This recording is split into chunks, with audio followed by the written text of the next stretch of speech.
So we've been asked for the inverse, G inverse of 2.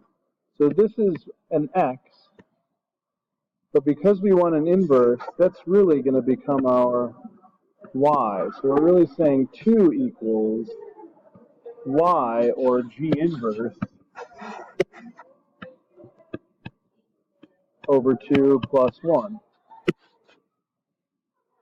Well, the first thing I'll do is I will subtract 1 from both sides. 2 minus 1 is 1.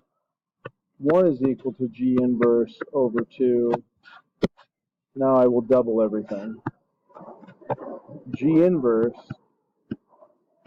of 2 is also 2. Well, I know what's going to go on top. That's going to be a 2.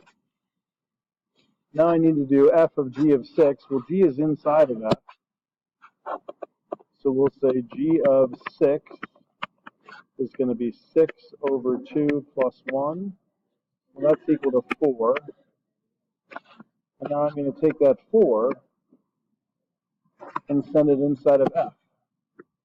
So f is equal to 4 minus 2 squared.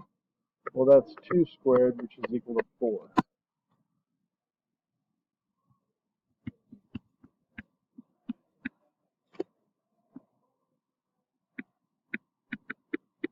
Now we were asked to divide them. 2 over 4 is 1 over 2.